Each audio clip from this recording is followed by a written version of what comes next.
Anyone that has heard the 1855 classification of Sauternes episode will know how much we love Sauternes.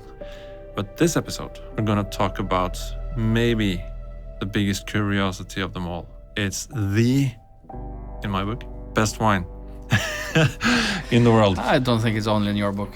Yeah, which is the best Sauternes, best wine, Chateau d'Yquem, in a very specific vintage that you've tasted and that you're going to share with us now. Yeah, I think we should have more episodes on some of the great vintages of Yquem. This is not the greatest Yquem I've tried, but it's the oldest one, 1878. It was still a nice wine, especially on the nose. It was absolutely gorgeous on the nose, but it was drying out quite a bit in the finish. So it was a little bit on the bitter, very caramelly sort of finish, and it wasn't the longest one, but it was remarkable because, again, been very fortunate. I've tasted a lot of Yquem. I've tasted a lot of Sauternes, actually. Few people have tasted as much Sauternes as I have. Lucky you. I absolutely love it, and yes. I think it's one of the most underappreciated, underestimated wine on the planet. I don't know how people can keep their hands off them. It's one of those incredibly great wine experiences, and this bottle I thought it was, well, obviously Sauternes, and I thought it was really old because I've never had a Sauternes which was sort of, you felt that it had been really great, but it was really fading. And Sauternes has a huge longevity. I've had Sauternes from the 1920s, which still fully alive and absolutely no hurries whatsoever. I'm not saying every vintage will behave like that, but and not every producer either, but like I've had 28 Yquem, I've had 28 Sudereau, absolutely stunning wines. Sudereau 28 is one of the best wines I've ever had. And this one was sort of, on the nose, you felt that, wow, it's that gorgeous, really, really mature, very old Sauternes. But on the palate, it was like starting to dry out, and it was sort of one of the first times I've ever had that on a Sauternes, from a wine which I felt was just fading out of old age. If that bottle had been drank 30 years ago, it would have been fantastic. Now it's just getting too old because the nose was still fantastic. And that turned out to be 150-year-old Yquem. I wasn't that surprised it was Yquem either because it was that rich caramelly. Yquem has a intensity which very, very few other Sauternes have. And that says a lot. Yeah, it does. Because most Sauternes are quite intense. But Yquem and a bit Giraud are, and today also Fargue, but Fargue didn't make, they weren't producing Sauternes back then. I think Chateau Fargue, which was owned, well, still, Fargue is still owned by the Lur-Salus family, who reigned at Yquem for centuries. I think Fargue was planted with sweet varieties around the Second World War. I think they made some vintages in their 40s, maybe a bit earlier, but you wouldn't find a 1800 something vintage from Fargue, and if you do, it should be red wine. I had, I think the oldest Giraud I've had was 1916 or 1918, somewhere around there, and that was incredibly syrupy and almost black in color. This one, really? Yeah, it was really rich. But Giraud, even today, gets browner and darker than any other Sauternes. So that seems to be something that follows that estate. If you taste something from the 90s, they can be really amber brown, which would take Yquem probably 50, 60 years to get that same depth of color. They get very brown very, very quickly. I don't know why. If it's more oxidative, I have no idea, but they do. So, and this one was also a very deep amber with a golden rim, so very deep colored wine. And the circumstance around tasting such a wine, was it at the wine collectors? Yeah, again, the wine collector bringing a bottle. Yeah. And does it develop with air, or is it like instantly ready when you open the bottle? It had a bit of air before we got it in the glass, but not very long. I think. You shouldn't risk that, right? No, I think it had like 10, 15 minutes where it was opened, and then it was decanted and then directly poured in the glass. So it had a little bit of air, but not that much. But it was fading relatively quickly, so that was not a wine to savor for a long time. And sometimes you feel that with these old wines. You get them in the glass, and sometimes you're like, nothing much going on, and then really quickly, a lot of things, sometimes so quickly that you have problems writing all of it down. And then there's a peak, and sometimes that peak is super short, going 2 minutes, and then that's going straight down again. And sometimes it's a bit slower, and maybe you have like 10, 15, sometimes if you're lucky you have 20 minutes. The wine I probably had which lasted which had this sort of age, was probably the 1928 Cidreau. I've also had a bottle of 28 Chateau Margaux and a 28 Peugeot, which is not even classified, but they made a stellar 28 if you ever find it. I've had 2 bottles. Also, I think the 28 Yquem are probably the oldest wines I've had which have possibility to have like maybe almost an hour in the glass. Well, Cidreau actually a bit more. I think I had that for nearly 2 hours with just going on and going on. Normally with these old wines, it's better to be more people, because some of them are so quick that it's better to have 15 people or 10 people sharing, for the 5 or 10 or 15 minutes, where they can be absolutely stellar.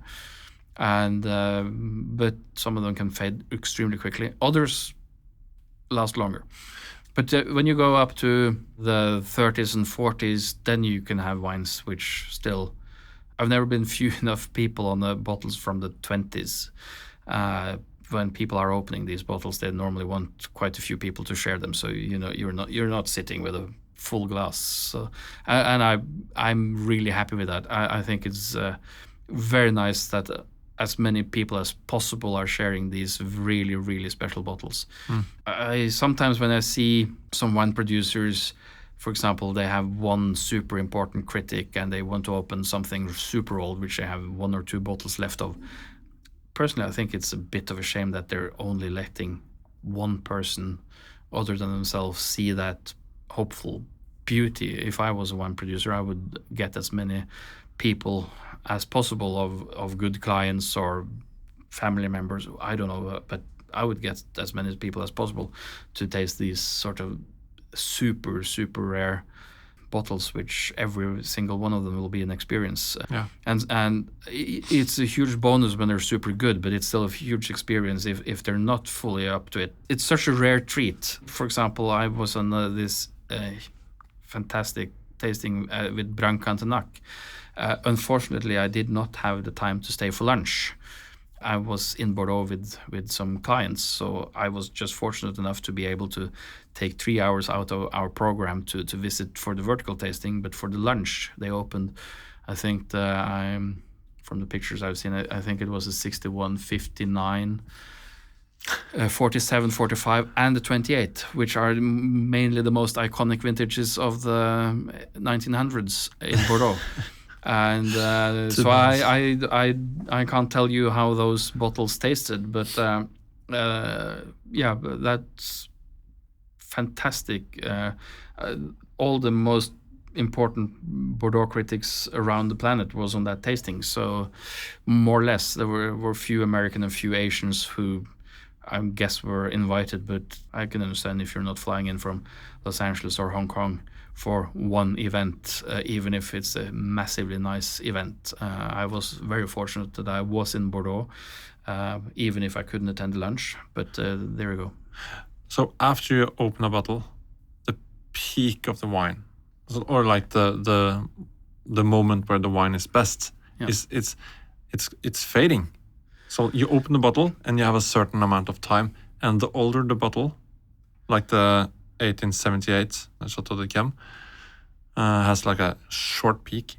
Well, this one didn't evolve that super quickly, but it was a fading wine. It never sort of had its peak because it was a bottle which was already fading. I don't know if there are bottles out there which will be much better than this bottle. I don't know, but maybe if you in general taste the wine from the they're still rare, and a lot of wine collectors and wine consumers will never even taste these, but.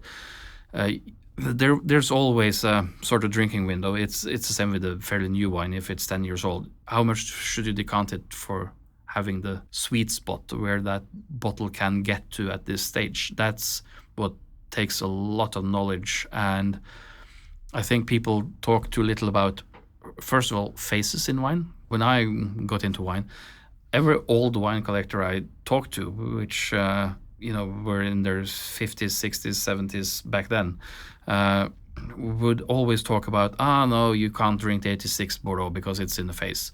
The tannins are too rough now. No reason to open a bottle. That wasn't common knowledge for people collecting Bordeaux. While that sort of knowledge seems to have disappeared from collectors now, I read people discussing that 2010 or 2011 Bordeaux is losing their fruit, so it's no reason to drink them. They're fading, and they're definitely not fading. They're still fairly primary on the aromas. It's just that most wines have phases where they're generally not that easy to enjoy. For example, I think 2005, in general, of the especially on the classified Bordeaux, are still super tight, super tannic. I think 05 in general is a very, very difficult vintage to appreciate fully right now. 2008 seems to maybe, I thought 2008 was drinking and has been really charming for many years. Last few bottles I've had of 08 seems to be going into more quarrelsome. I don't think they're fading because there's still more than enough fruit concentration. They're young enough on the aromas. So maybe 08 is now going into a phase. I think 2010 is finally starting to show a little bit more because I think 2010 has been really shut for a long time. But there are vintages that doesn't have this. 2009 seems to always be very open. Most people are now holding on to their 09's beautiful vintage, and it's a bit of a waste to drink them now. But up until now, I think most of the 09's I've tasted have always been very open. 1985 is a vintage which... it's older than I haven't followed that since new, but I've always read that it's charming, and people have always said you should drink it within 10 to 15 years. I think that's been the case for the 25 years I've been following 1985 now. It's every time you taste one, you think this is at peak, and drink the bottles over the next 10 to 15 years. And we're still thinking that with a lot of the 85s we try, even if some are starting to show more age, but we're talking about the classified estates. We're not talking about the more basic ones. Most Cru Bourgeois of 85 will now be very tired. So that's the knowledge of the phases in wine. Yeah, but that also goes with decanting. You have to know that if it's really shut. If this vintage in general or this estate in general is really shut, you need to decant it more. For example, there are some wineries where the wines tend to be very upfront all the time, more upfront than others. That probably has to do with the winemaking and how the wine is made. Nearly all the time, I think Chateau Latour is a wine that needs to be decanted, and Léovillas Casse, because they have a lot of texture and a lot of structure, a lot of concentration. It's very few vintages that doesn't, at least from the, say, last 40 years.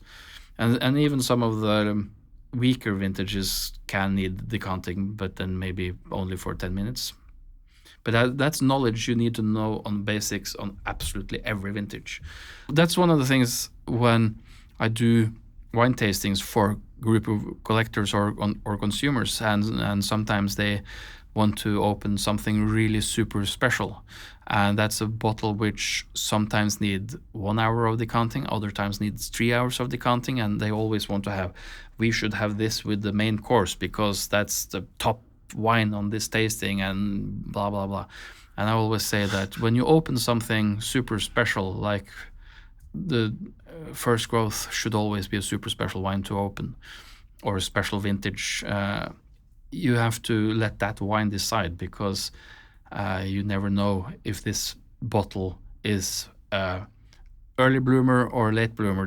You only know that when you open the cork, and then the little hamster has been starting on his wheel, so you don't know if that's a 3-hour hamster or if it's a 15 minutes hamster. But the hamster wheel is starting to roll, so the clock is ticking. And you only know that when you have enough experience and you take a sip, pour a small in the glass, how open is this bottle? Sometimes that's very open, and that means, oh shit, this Chateau Margaux 1989, which is one of those wines which could easily be 1 hour or 3 hours in decanter to have. It will always be a nice wine, but honestly, sometimes I see people who's describing this wine, and I'm like, you didn't decant it long enough. That's why you gave it 92 or 94 points, while it could have been a 98 points. I read in your description that you haven't had that wine at its optimal moment. I wasn't there with you, so I can't tell you if your wine or your bottle had some fault of some sort. But I have been to tastings where sometimes speed is your enemy. So, for example, I knew it was a Pauillac wine, but it turned out it was a 1986 Mouton, which is a wine which I know that some of those bottles still need 6 hours in decanter to show. They normally don't need that much time, but I'm like, bloody hell, we've had the 86 Mouton, which is a fantastic wine, and this bottle didn't shine, so I just decided to keep the glass half full, which was left of what I had, and thought it will develop much more quickly. So if I can keep that glass for an hour and check in on it, and that wine transformed into what it was supposed to be. It just had, and I think it had 20 minutes in decanter, and that's sort of all it was given.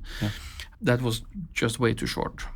So one thing is to know these things, obviously. Like when you have these bottles that are like really expensive, and it's a big, happening when you open them.